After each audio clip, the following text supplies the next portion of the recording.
Hollywood actors emerge to virtue signal from their mansions. Debate renews over statues. And Seattle's new Republic of Wokeness experiences some early growing pains. I'm Ben Shapiro. This is The Ben Shapiro Show.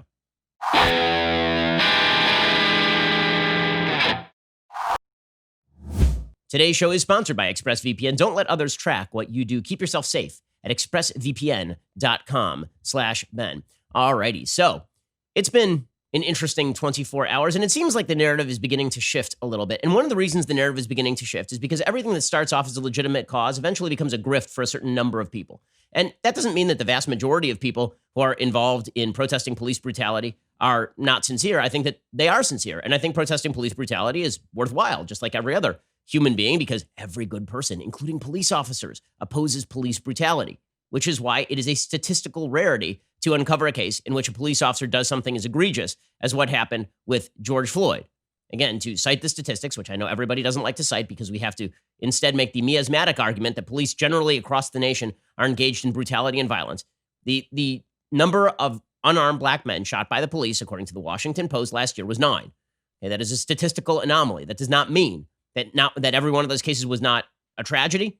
I don't know the details of all those cases, but I'm sure that most of them were tragedy. It doesn't mean the case of Breonna Taylor isn't a travesty. It is an absolute travesty. The Breonna Taylor case, first of all, I'm not sure why Breonna Taylor isn't the face of this movement as opposed to George Floyd, other than the Breonna Taylor thing wasn't caught on tape. And the Breonna Taylor thing, to me, and the George Floyd thing is egregious. It's an atrocity. The Breonna Taylor thing is even worse. I mean, the Breonna Taylor thing, she was sleeping in her own apartment, and the police served a no-knock warrant and then shot her in her bed. I mean, that one is like beyond. That one is beyond. And how those officers are still not under arrest is absolutely beyond me. I mean, it's crazy. But put that aside. What we have now reached is the point in the narrative where hangers-on have started to take control of the narrative, and you can sense it. You can sense that the hangers-on, the people who were not at the core of the protest, and were also not the radicals who were always using protests in order to push ridiculous agendas that most Americans didn't want, the people who, in other words, had been sitting aside, those people have jumped into the fray in order to virtue signal. And the best indicator that a cause is over is when the Hollywood actors jump in. Because now we've reached the point in Seinfeld where we are in the Ribbon Bullies episode. I don't know if you remember this episode of Seinfeld. It's a great episode of Seinfeld where Kramer is walking along the street and there's an AIDS march and somebody gives him an AIDS ribbon and he doesn't want to wear the AIDS ribbon. And so everybody starts yelling at him and then they start basically beating him up because he won't wear the AIDS ribbon. That is the point that we have reached in the Black Lives Matters movement.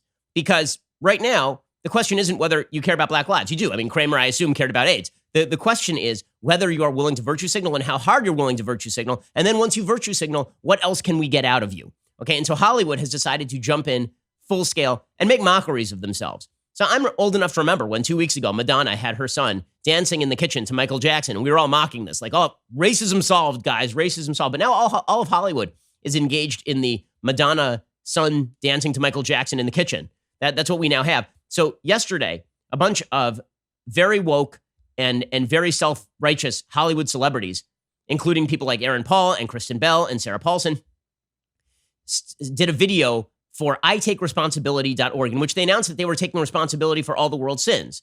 They're like the Jesus of this moment.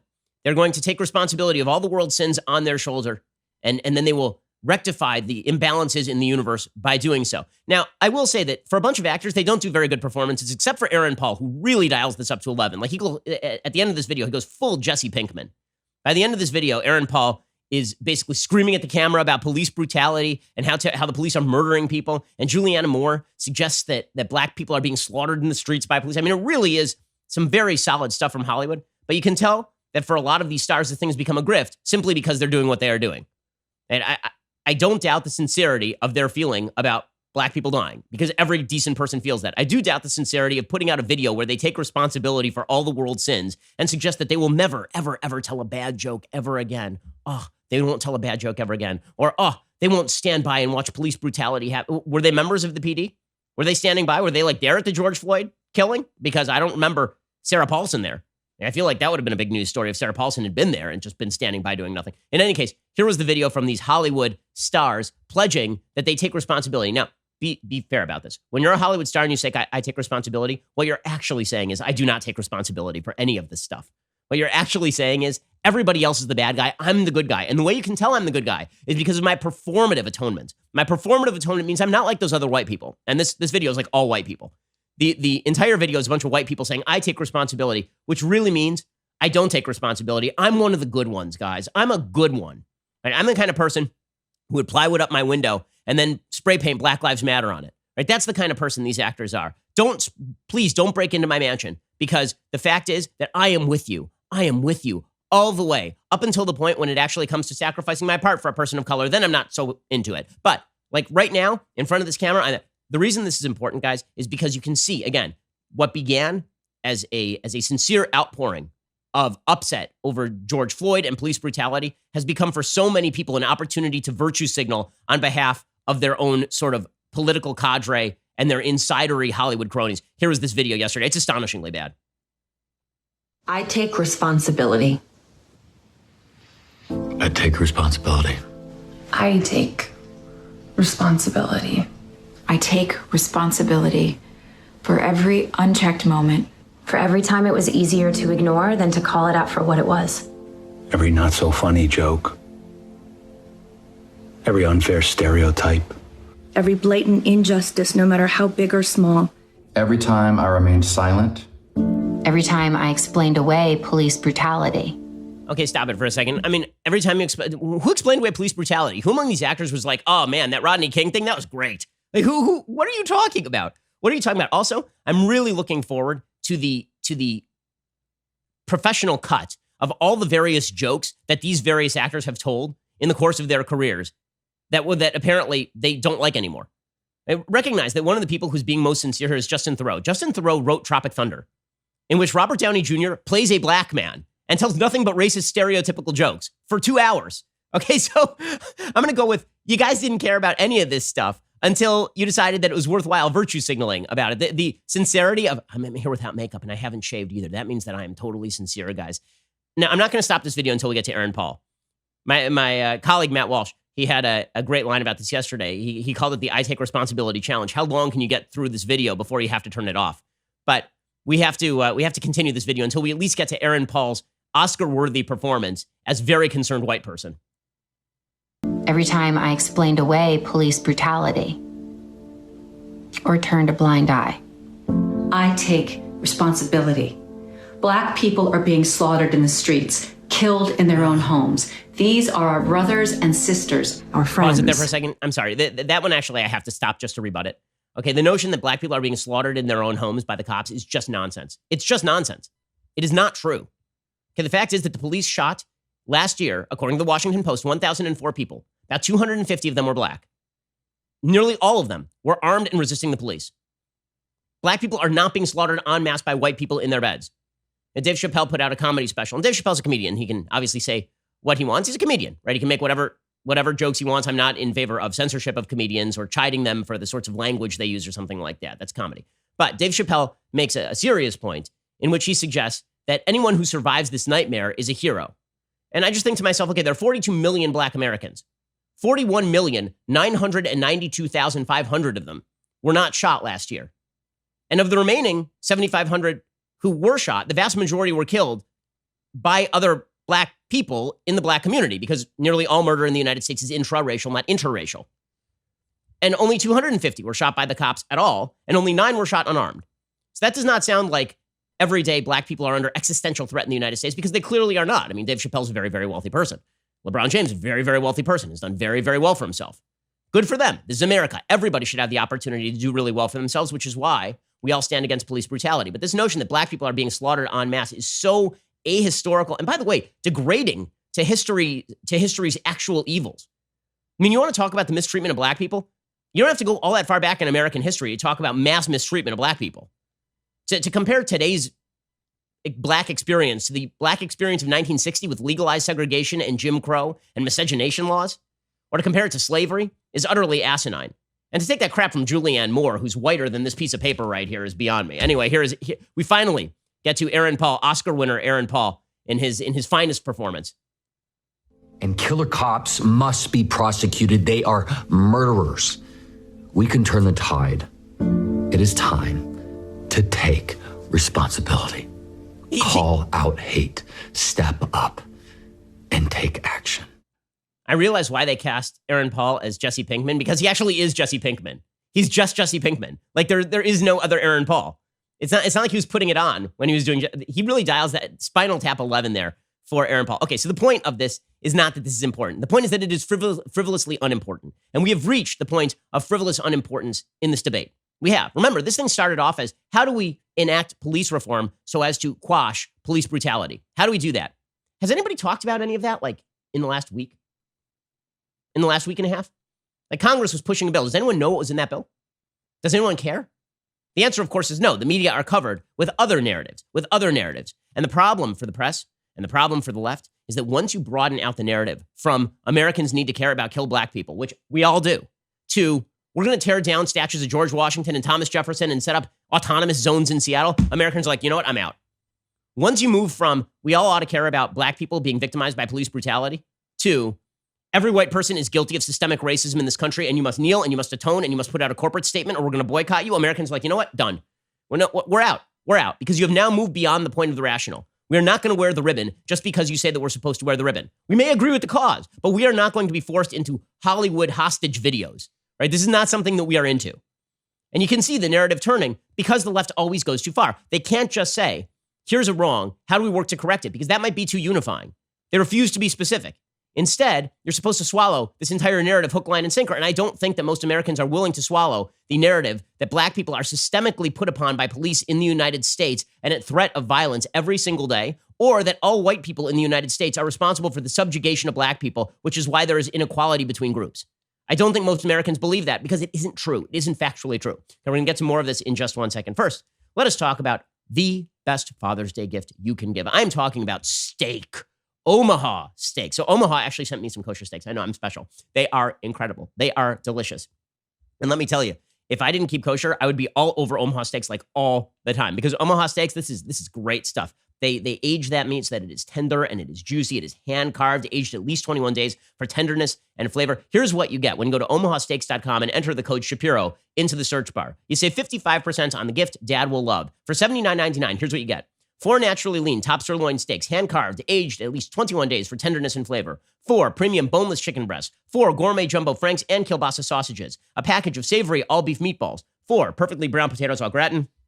4 made from scratch caramel apple tartlets. And an Omaha Steaks signature seasoning packet. Dad gets all of that plus the free pound of steak cut bacon. That's an amazing gift shipped directly to Dad's door in time for Father's Day for $79.99. It's not going to get better than that. Makes me wish I didn't keep kosher sometimes. This Father's Day, send Dad the gift he really wants. Go to omahasteaks.com, type Shapiro in the search bar, save 55%. That's a great deal. When you send the summer sizzle pack for $79.99 and get free steak cut bacon with your order. Don't wait. Head on over to omahasteaks.com, type Shapiro in the search bar to order that summer sizzle pack for Father's Day today. Again, omahasteaks.com, type Shapiro in the search bar. Go check them out right now. Okay, so as I say, the narrative has now been broadened out. It's been broadened out. And so now we're going to battle over Confederate statues. We're going to battle over Confederate flags. Now, in the past, this has happened before too. And I think that there's a good argument to be made as to whether cities ought to leave up Confederate statues. The argument against is every time you're a black person, you walk by a Confederate statue, you go, oh yeah, that person wanted to enslave grandma. Like, that's an evil person. Why is there a statue of an evil person that taxpayers are paying to upkeep? I think that's a fair argument. I do. Okay, then there's the counter argument. The counter argument is made by Condoleezza Rice, and I kind of agree with this one more. And that is it's important to leave up monuments of bad people so that specifically we can point to our kids and say, guys, you need to know American history. In American history, there were a group of people who wanted to enslave your great-grandmother. Right? As a Jew, I want Auschwitz to stand. I want monuments to human cruelty to stand. I think it's very important that monuments to human cruelty stand, specifically because it reminds us that human beings are capable of such cruelty. It reminds us of the darkness inherent in the human heart. So I get the arguments and I get the counter arguments. But the notion that this is linked to quote unquote ongoing police brutality and systemic racism is a different question. Because now what you're basically suggesting is that the very presence of these statues is the rationale for inequality between black and white outcomes in the United States. And when you broaden this out to, okay, if you agree with the second argument, or if you think that, history is worth preserving just because history is history, then that must be because you're inherently racist. This happened after the mass shooting that horrible mass shooting in Charleston at the Black Historic Church. There's this attempt to take down Confederate flags. There's an attempt to take down statues. My point was not that these are not worthy causes. They may in fact be worthy causes. I'm not a fan of the Confederate flag, right? I think that the Confederate flag stood for a rebellion against the United States on behalf of slavery. So I'm not a fan of the Confederate flag. I'm also not a fan of suggesting that everybody who has a Confederate flag on the back of their truck is somehow in favor of slavery or the Confederacy, because the flag was not removed for 160 years. And for a lot of people, it morphed in meaning. Like, to understand that the Confederate flag or the Confederate statues mean something different to different groups of people, you do have to actually talk to those groups of people. And I think that both meanings are perfectly understandable and both meanings are perfectly legitimate. Meaning that if you're a black person, you see the Confederate flag, you say, that is a flag that was flown on behalf of a would-be country to enslave my ancestors and that would want me enslaved today. 100% right. 100% right. And then you're a Southern white guy and your grandfather had that flag when he was fighting at the Battle of the Bulge, which there were tanks that flew the Confederate flag at the Battle of the Bulge because it stood for regional pride. It had morphed beyond its original meaning. So to suggest tacitly that everybody who's flying the Confederate flag is responsible for the killing of George Floyd or something, or that America writ large is the Confederate flag and not the American flag, or that the American flag is like the Confederate flag, which is why people are kneeling for the American flag, all of that is wrong. And once you broaden out these arguments, once you take this from the realm of what can we do policy-wise in order to rectify problems, to let's do a full-scale rethinking and revision of American history. Let's do a full-scale rethink of the heart of the American people. Let's indict people who have nothing to do with the death of George Floyd because they have a symbol on their car. Then Americans are going to start to buck. And by the way, there's no limiting principle here, because it turns out that for a lot of folks on the left, this does not stop with even statues I don't like Confederate statues or like the Confederate flag. Right? It doesn't stop with that for the people on the hard left. It stops with George Washington. It stops with Thomas Jefferson. It stops with Christopher Columbus. It stops with anybody who represents Western civilization or American civilization, because it turns out history is filled with flawed people. Right? We build monuments to people who do incredible things. That's typically what you do. Now, a lot of monuments should be taken down because people didn't do incredible things. Get it. All right, fine, fair. You vote to do it. You don't go out and protest and drag them down, okay? Because this is still a democratic country. It's still a democratic republic. But I get it. But to take down every monument to a person who lived in a historical time that you did not live in, who did a bad thing, and then to use that as an excuse to take down the statue, that's beyond. Now you're basically saying that all of history is evil except for this present moment, and if you don't jump on our side of this political issue in this present moment, you stand with the bad thing this person did. So if you like George Washington, what you actually are celebrating is the fact that he held slaves, not the fact that he was the father of the country. That if you like Thomas Jefferson, you're not celebrating the Declaration of Independence or the Louisiana Purchase. You're celebrating what he did to Sally Hemings. You're celebrating what he did to Sally Hemings. And that is a lie. It's a lie. Most Americans don't celebrate that sort of stuff. And when I say most, I mean virtually all. So we're going to get to the attack on history, because there is some irony to this. Like, Nancy Pelosi wants to take down a bunch of statues at the Capitol. Her dad actually put up a statue to a Confederate, to I believe Stonewall Jackson in 1948 in Baltimore. She has refused calls to talk about that. We'll get to more of this in just 1 second. First, let's talk about the fact that 2 out of 3 dudes will experience some form of male pattern baldness by the time they're 35. The best way to prevent hair loss: do something about it while you still have hair left. You used to have to go to the doctor's office for your hair loss prescription. Well, now, thanks to Keeps, you can visit a doctor online and get hair loss medication delivered directly to your home.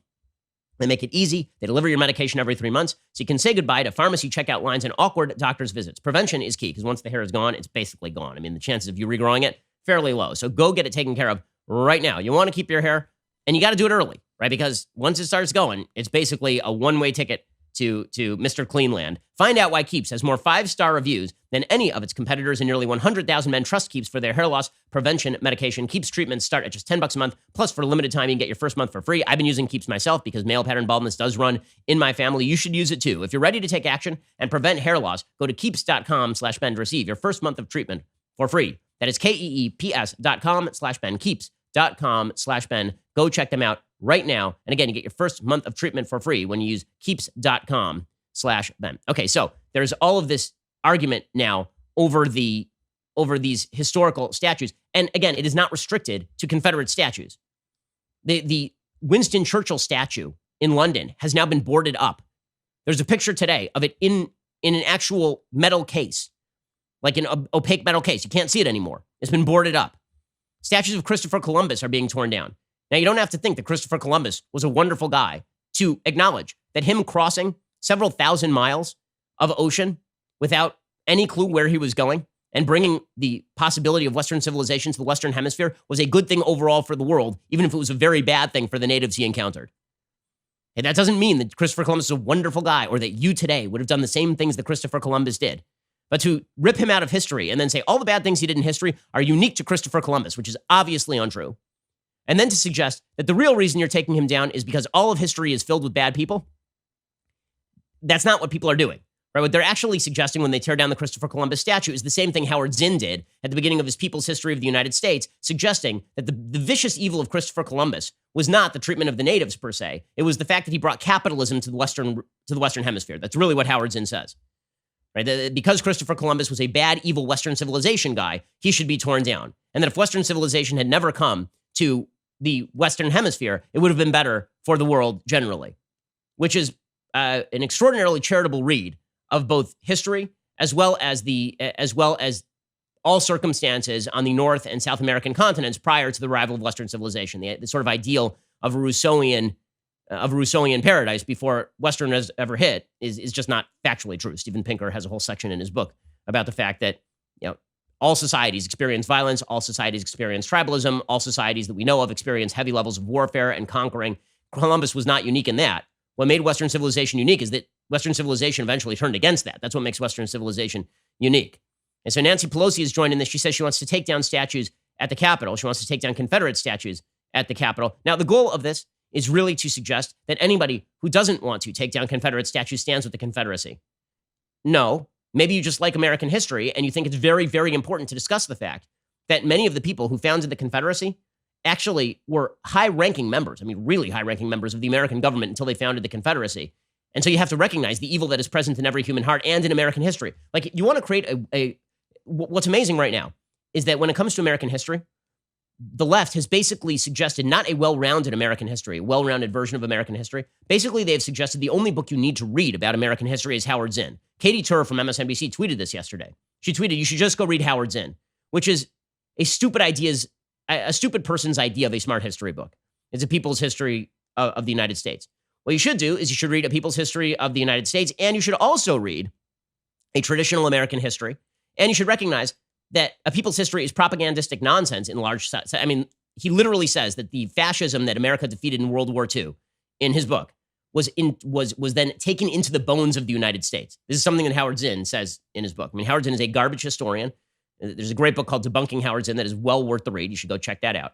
Okay, but the left loves this thing. So this is about rethinking American history. And this is why I say the narrative is beginning to turn. The left always cannot stop at the point. They have to move into their broader point. And their broader point is something people generally do not agree with.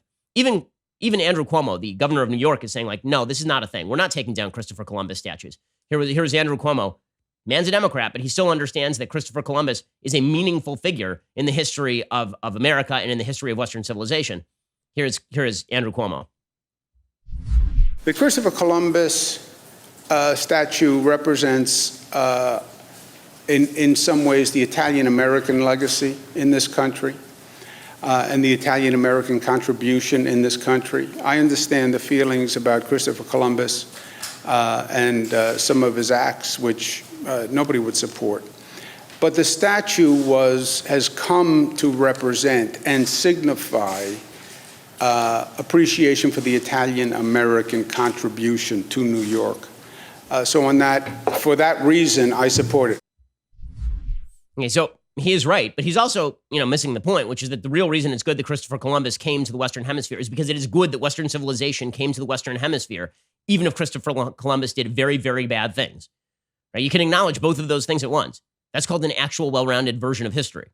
Okay, but the left doesn't want that well-rounded version of history. Instead, they want you to buy into the idea that the reason that there is inequality between black and white in the United States is because of the evil inherent in Christopher Columbus, the evil inherent in George Washington, the evil inherent in Thomas Jefferson. And this is why Tom Cotton got up yesterday, the senator from Arkansas in the Senate, and he said, you guys are talking about tearing down the Washington Monument. What are you even talking about now? Now you're talking about the roots of the country being systemically evil. We're not going to do that. That's not a thing. Here's Senator Cotton. Where does this cancel culture take us? What is the logical conclusion? What is the end of the cancel culture? I will tell you what it is. It is right here in this city, Washington, the District of Columbia. That's where it will end. if we don't put an end to the madness now. Just up the mall is the Washington Monument. Are we going to tear the Washington Monument down? Are we going to rename it the obelisk of wokeness? And so, first of all, great name for a garage band, obelisk of wokeness. But with that said, he's not wrong. And this is why the whole movement, which started off as a unity movement, is starting to lose steam. Because the minute that you diversify the message into things like America was, always will be historically marred by its own DNA. All white people are racist inherently in their bones and must atone.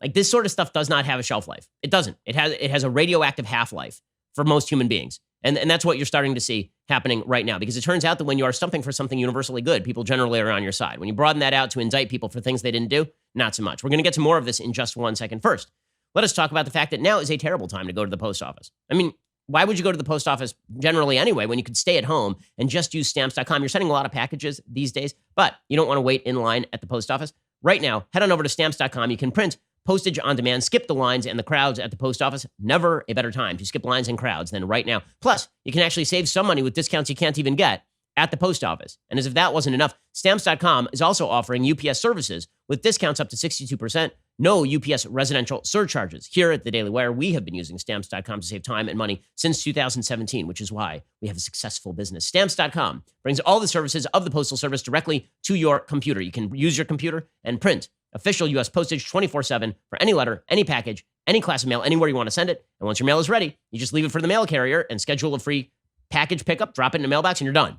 And like I said, with stamps.com, huge discounts, 5 cents off every first class stamp, up to 62% off shipping rates. Right now, my listeners get a special offer. It includes a 4-week trial plus free postage and digital scale, no long-term commitment. Head on over to stamps.com, click on the microphone at the top of the homepage, type in Shapiro. That's stamps.com, enter Shapiro. Again, stamps.com, click on the microphone at the top of the homepage and enter Shapiro. Okay, so as I say, the worse this gets, the more ribbon signaling this becomes, the more you're bullied into wearing the ribbon, the less people are going to be into it.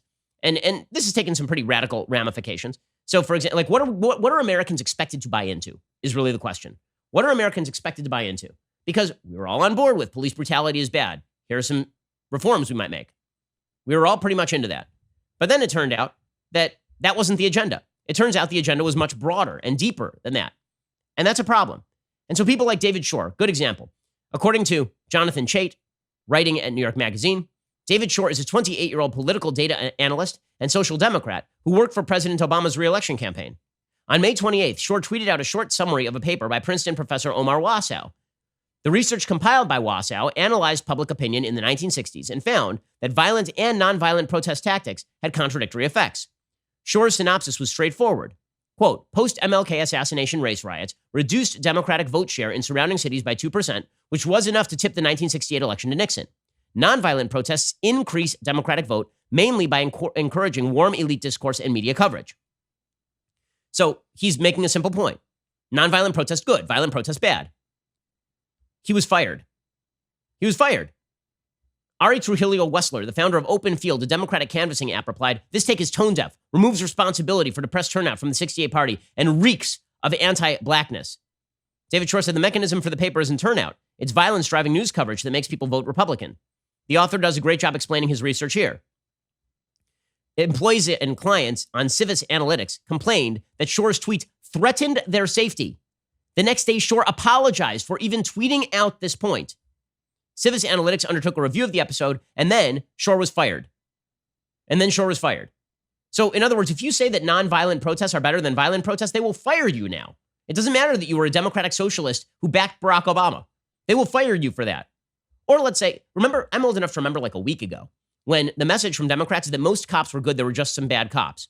And that didn't mean there wasn't a systemic problem, but most cops were good. I'm old enough to remember when Barack Obama said that. Barack Obama said in his speech that cops were generally doing a good job, that cops were generally good people, trying their best. Well, now we've reached the point where institutions are being bullied into not allowing the cops to pee and poo on their premises. Okay, Berkeley School of Music put out a statement that they were deeply sorry for allowing Boston police officers to use the school's restrooms following the downtown protests on May 31st in the wake of the killing of George Floyd. The school says it will not happen again. Berkeley President Roger Brown, Chief Financial Officer Mac Heisey, and Public Safety Chief David Ransom said the college had heard expressions of anger and betrayal from their community after they allowed Boston police officers access to poop to the Back Bay's school's restrooms. Boston police, of course, have jurisdictions over roads and other public spaces around our campus, but not inside our buildings, Berkeley officials said. The decision to allow them into our facilities was ours. This was not a formal decision by the institution, but an informal one made on the spot. We understand that many of our members of our community feel betrayed. We are deeply sorry for the impact this had on our community and for perpetuating feelings of oppression, silencing, and marginalization. Wear the ribbon. Wear the ribbon or pay the price. And that ribbon means you are a racist. The ribbon doesn't mean you're anti-racism. It means acknowledging that you're a racist, acknowledging that everything you do is racist, acknowledging that if you allow a cop to poop in your bathroom, that you are in favor of police brutality. Acknowledge or pay the price. And then you wonder why steam seems to be running out just a little bit here. Because it turns out that when you go too far, people are not super into it. Now, we're going to bring you some more examples of things going too far. And then you'll see that the Democrats are beginning to change the narrative. So the narrative for the last couple of weeks was America is deeply and systemically racist. America is evil. America is filled with police brutality. And on the first message, there was some fairly good response. I mean, Americans were like, okay, we're also against police brutality. And also, we would like to see black people treated better in the United States because, yeah, that's great. Black people should be treated better in the United States. And everybody was on board. And the Democrats basically got what they wanted, which was to polarize the debate around President Trump and to suggest that all Republicans are racist. They got what they wanted politically, and now they're out. Democrats have moved on. Notice what the media are covering today. The media today are not covering these protests anymore. The media have moved back to COVID-19. Right? The narrative has turned. And now it's Trump's bad because he's going to kill you with COVID-19 again. Right? So it was Trump is bad because he's killing you with COVID-19. Then it was it's so important to fight racism that you should go out in the streets and infect each other en masse. That's how important it is. And now we're back to Trump is killing you with COVID-19. Why? Because the narrative ran out of steam for the Democrats because they changed the narrative. If they just stuck with the unifying narrative, it wouldn't have been a Democratic narrative. See, Democrats had to do two things. One, find a popular narrative, which they did. Two, try to harness that narrative in pursuit of their own political goals, which they sort of did, and then the narrative ran away from them. And now they're moving back to COVID-19. We're going to explain why in just 1 second. First, let us talk about the fact that, these days, like every day, you might be worried about your safety. You might be worried about what's going on outside your front door. You may be worried about somebody sneezing on a package and leaving it in your mailbox. Right? There are lots of reasons to worry about what goes on your property. For me, the biggest thing is I got to keep track of my kids. My kids are running wild in the middle of this lockdown. We're home more than usual these days. That does not mean that you don't need to know what's going on your property. It probably means you need to know what's going on more often than ever. This is why you need Ring. Ring gives you protection at every corner.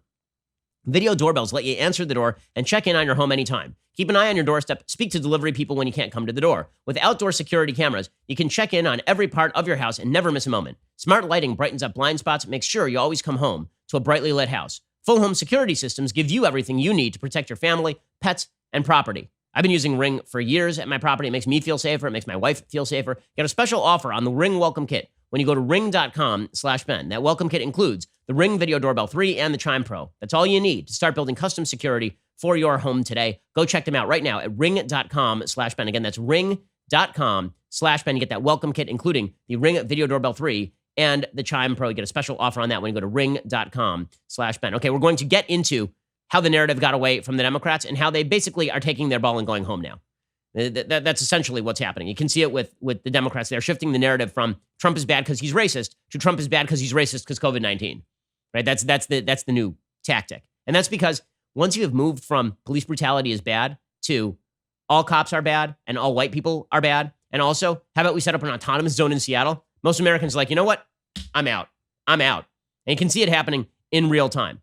Most Americans are only going to be bullied into the woke ribbon wearing for as long as they sort of agree with the underlying message. But when the underlying message changes, so does American willingness to go along with it. We'll get to that in a second. First, it is that glorious time of the week when I give a shout out to a Daily Wire member. Today, it is Darth Raider on Twitter, who understands that timing is everything. In this picture, two little boys are enjoying a rainy day in a large puddle with the help of the world's most elite beverage vessels.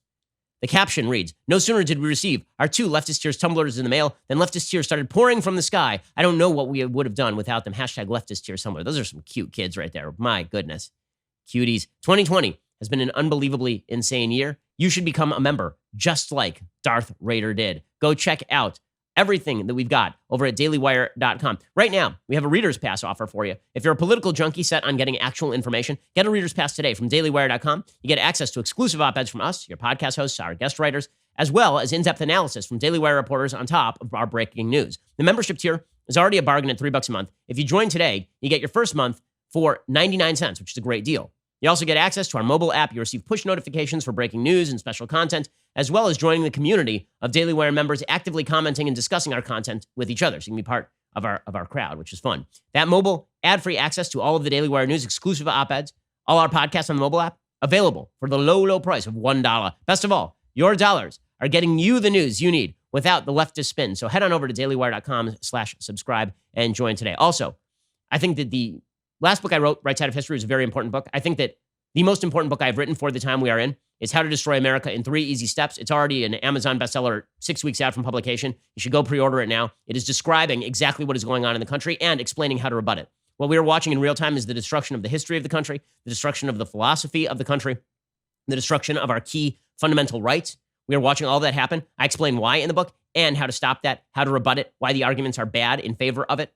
Go check out my book, How to Destroy America in 3 Easy Steps. I think it's deeply important, and I think you'll enjoy it as well. Go pre-order that right now. We have it over at dailywire.com/Ben. You can also check it out over at Amazon or wherever else books are pre-sold. You're listening to the largest, fastest growing conservative podcast and radio show in the United States.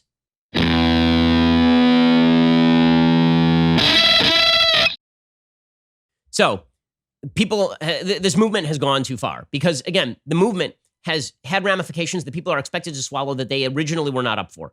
Everybody was up for stop the police brutality. Everybody was up for let's take a look at the statistics and try to figure out how we can mitigate problems in the United States. Everybody was up for that. You know what people were not up for? Autonomous zones in the middle of Seattle. So the media have been trying to cram this narrative down our throats. I mean, the media have really been trying to suggest that all that looting and rioting, that was a figment of your imagination. Poof, it no longer existed. This was the narrative, seriously, from the media for a week. Why is Fox News still covering bad things happening in the United States? Everything is great. Everything is great. You remember that time they were breaking into the Foot Locker down the street? That was not a thing. It didn't happen. Poof, it was gone. Figment of your imagination. You don't need the cops. In the words of the first lady of New York City, the wife of Bill de Blasio, she said that New York City would be a nirvana without the police. And so the media duly tried to make America into a nirvana without the police. There's only one problem. It is not a nirvana. It is a hellscape.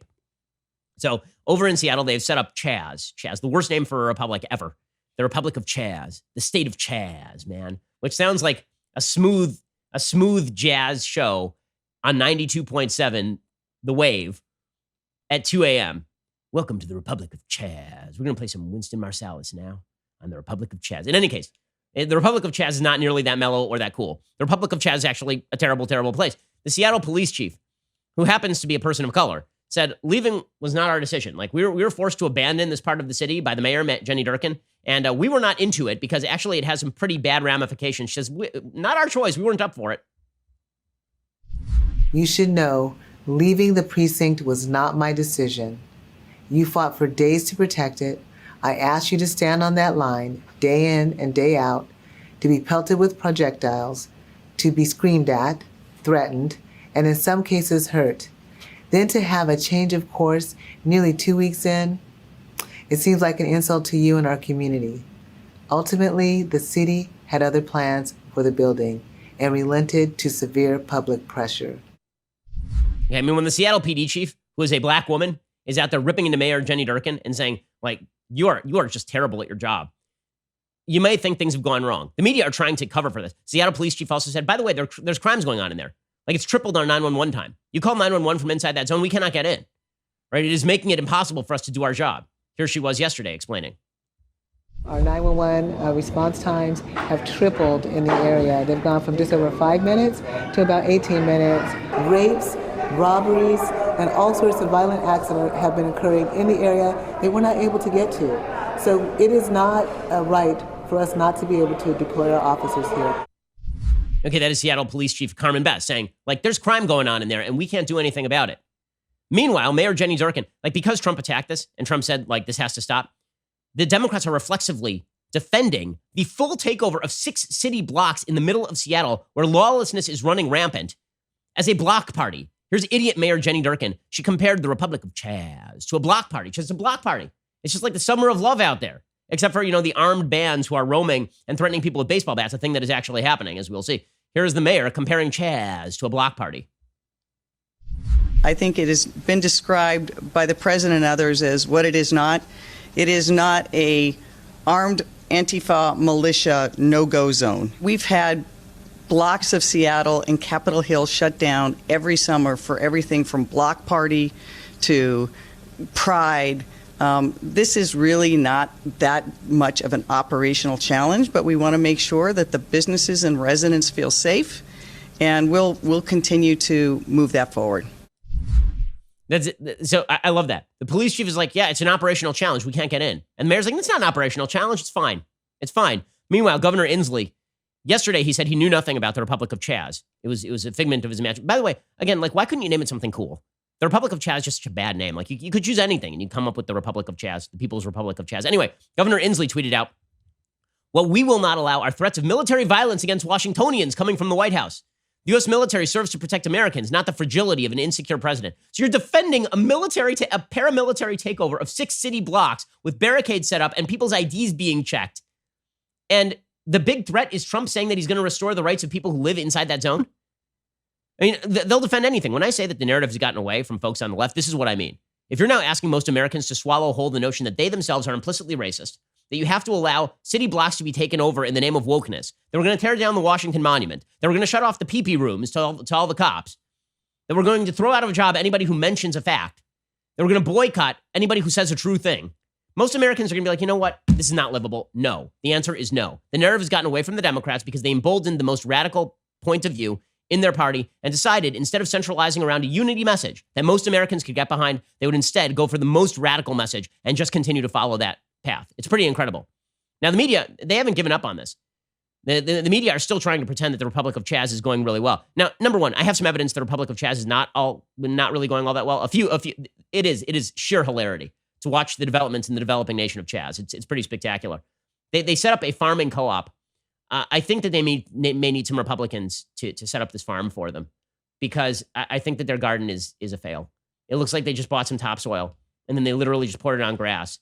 And then they didn't even dig holes for the plants. It looks like they just stuck the plants directly on top of the sod. And also they planted like 5 things.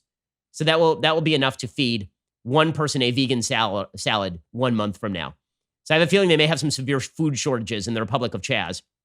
I like that they've called it the autonomous zone, because they put up a sign yesterday of all the things that they need in the Republic of Chaz. And it is a very, very large list. They said supplies needed. I'm looking at this sign. Clothes, more pants, male t-shirts, belts, ice, the good kind, cigarettes and lighters.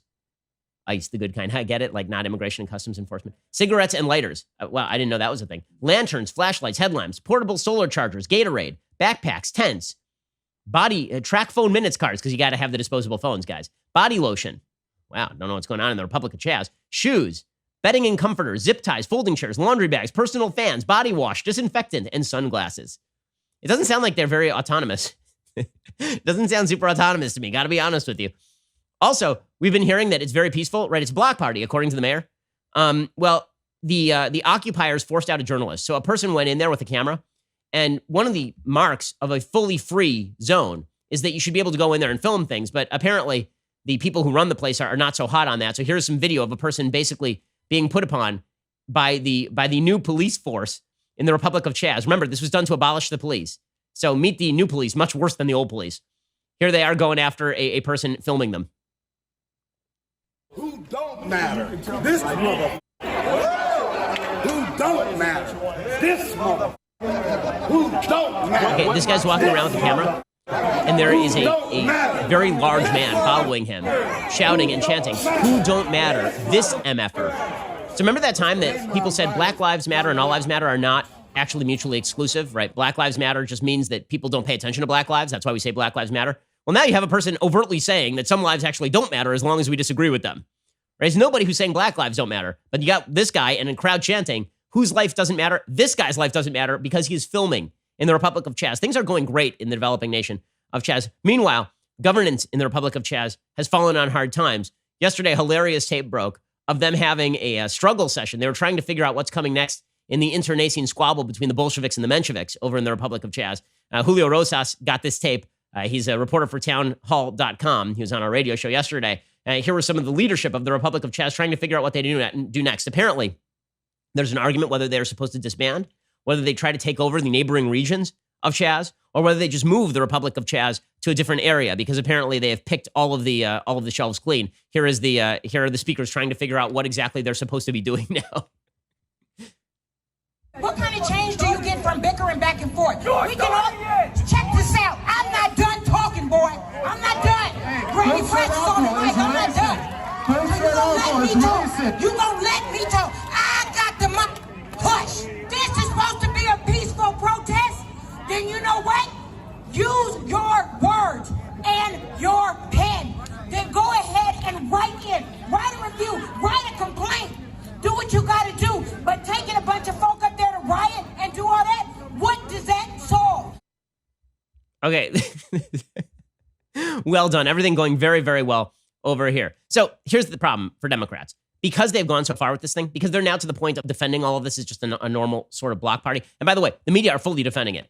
The best clip of the day was yesterday. A CNN reporter was in the area and started talking about how peaceful this was. And then in the middle of the clip, acknowledges, oh yeah, there are people who are armed walking around over here and threatening people.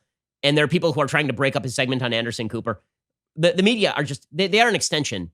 CNN, MSNBC, they are just the media wing of the Democratic Party at this point. So they are willing to repeat any narrative put forth by the Democratic infrastructure. Here's a CNN reporter. Things go wrong for him in this segment.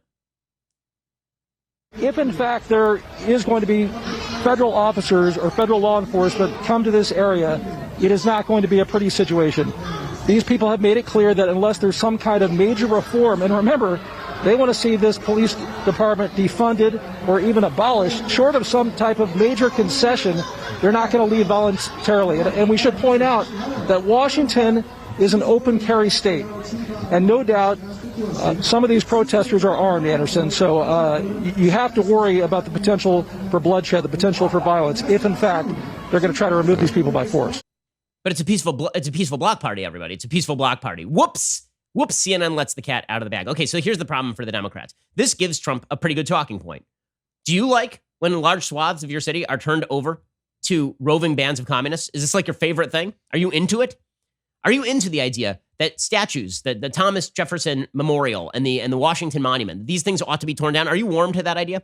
Are you warm to the idea that even if you don't like Confederate statues, what we really need are roaming bands of 19-year-olds tearing down statues and apparently killing each other in the process? Like the person whose skull was basically crushed by a falling statue the other day. And we do have a voting republic here in the United States. Like that's a thing that we do. Okay, so Democrats are having to turn away from this narrative and turn toward COVID-19. They're going to consolidate their gains, and they're going to try and make the racial argument, and then they're going to move on. And that's what's happening. The media have moved back toward COVID-19. So the thing is that here's the thing. For the Democrats, the entire campaign has to be run by narrative because it can't be run on its candidate. Joe Biden is not an alive person anymore. I'm sad to report the demise of Joe Biden. R.I.P. I mean, if you watch him, he is not sentient anymore. Okay, this is not a rip on people as they get older. He is not what he once was. And anybody who pretends that he is what he once was is lying to you. I mean, here's a clip of Joe Biden yesterday, basically he says, I'm bored with my own talk here. I'm talking and I just get bored with myself. Yeah, join the club, man. I'm beginning to get bored by my own talk here. But, the rapidly rising I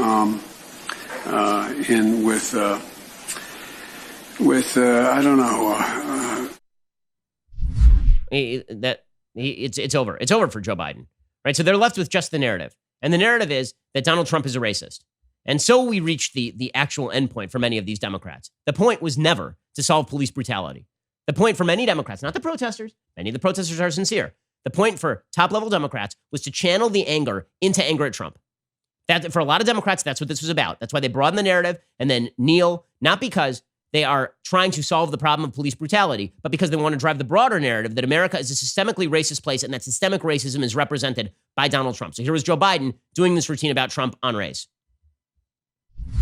This president, from the very beginning, from the moment he came down that escalator in his golden building, what he started off saying, I'm going to see to it that we get rid of all those Mexican rapists. Do you think you can defeat hate?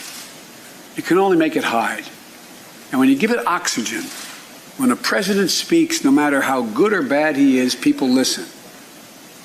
And when he speaks and gives credibility to these racist, watch my language.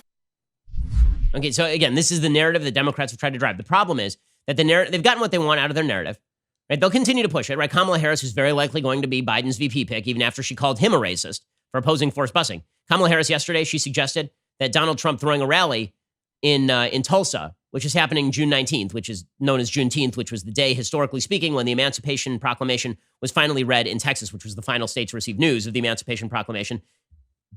By the way, Juneteenth should, in fact, be a national holiday. Right? I mean, if we're going to talk about, like, symbolic changes, that'd be great. Juneteenth should be a national holiday. Frederick Douglass should be on our nation's currency. Right? These are things that I've been saying for years. I mean, this is nothing new. But Kamala Harris suggests that because Trump is speaking in Tulsa, Oklahoma, which is a place in the United States, on June 19th, this means to wink and nod at white supremacists because, of course, one of the great race riots in American history was a white on black race riot in 1921 in Tulsa, Oklahoma. I'm sure that's exactly what was going through Trump's head. He probably was going, Trump, known for his granular attention to American history, probably thought to himself, what could I do to signal to white supremacists? I know I'm going to go to Tulsa for an understudied, like really, most Americans don't know about the Tulsa race riots unless they just watched Watchmen, right, on HBO. That was the first many Americans knew about that, which is a travesty. Most Americans should know about that. But you think Trump was like, that little known historical or underknown historical situation, I'm going to go there, I'm going to signal to white supremacists and do it on Juneteenth, another underknown historical circumstance? Or do you think maybe somebody just scheduled him an event